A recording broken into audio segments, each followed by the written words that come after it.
Ici, le projet consiste à la construction d'un nouveau quartier exemplaire, qui comprendra 397 logements,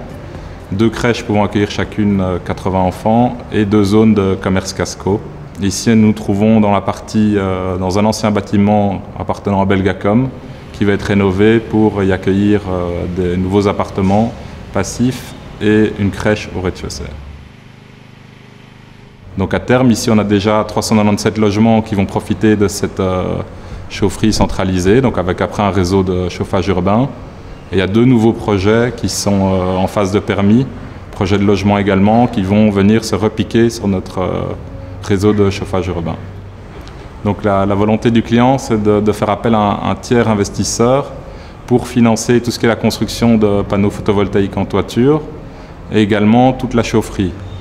Donc la chaufferie qui comprend 3 chaudières au gaz naturel, une chaudière à pellets et de la cogénération. Et donc un tiers investisseur va amener les fonds pour cette construction et se remboursera sur 10 ans en facturant aux futurs locataires et propriétaires les consommations énergétiques et de gaz pour leur logement. Nous sommes actuellement propriétaires d'environ 500 maisons en cité Jardin, donc principalement la cité du Bonheur et la cité Laroux. Et nous avons 86 maisons inoccupées qui sont dans un état de salubrité et de confort qui n'est pas adapté à une relocation possible. Ce qui est important de savoir, c'est que si on est arrivé à ces situations-là, c'est que la majorité de notre patrimoine, ce sont des appartements dans des immeubles de plus ou moins de différentes dimensions, mais qui seront pour nous beaucoup plus faciles à rénover et beaucoup moins coûteux à rénover en interne. Et donc pour ces maisons, nous sommes retrouvés devant le constat que donc c'était trop coûteux en fonds propres à rénover, et que 2, quand on les rénovait, quand on arrivait quand même à trouver des fonds, on n'arrivait pas à avoir un projet suffisamment abouti au niveau de la rénovation, puisqu'en fait ces maisons sont très petites au niveau des espaces de vie. Elles ont en général 3 chambres, parfois même 4 chambres. Et donc on trouve ça vraiment du gâchis de les rénover en n'apportant pas un niveau de confort actuel. Ça veut dire des espaces séjour adaptés à des grandes familles, ça veut dire une qualité de lumière adéquate, ça veut dire un système de chauffage, un système de ventilation hygiénique et qui procure vraiment une qualité de vie optimale. Nous avons noué un partenariat avec la société Velux, qui a été extrêmement utile pour nous parce que ça nous a permis de baliser le projet et de pouvoir nous permettre de trouver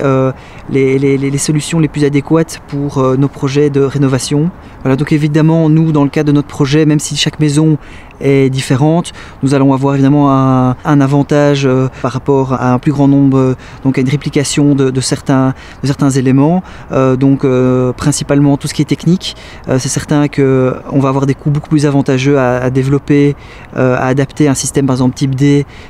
type hybride, qui va devoir quand même demander une certaine réflexion, adaptation, programmation, mais ça sera commun ou à peu près commun pour toutes les maisons. Donc principalement à ce niveau-là, nous pensons que nous allons avoir quand même des économies d'échelle assez importantes, mais aussi beaucoup d'éléments type fenêtre de toit, la coupole, donc toutes des fenêtres qui pourront avoir des tailles équivalentes, plus pas mal de détails qui sont identiques dans la maison. Aussi au niveau des matériaux, il est certain que développer une maison comme ça seule, c'est beaucoup de travail pour un seul détail, alors que nous, évidemment, x86, nous avons bon espoir d'avoir des prix qui pourront certainement baisser peut-être jusqu'à 10%, nous espérons.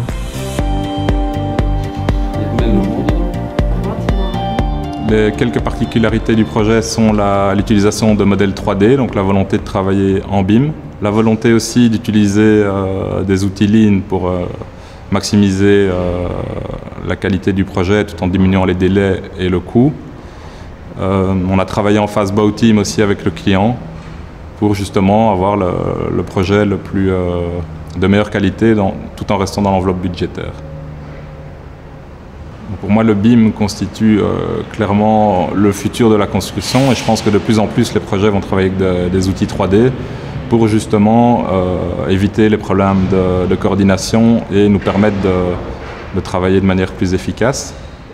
Le Lean, les outils Lean entrent un peu dans ce même principe où le BIM peut être considéré comme un outil Lean qui est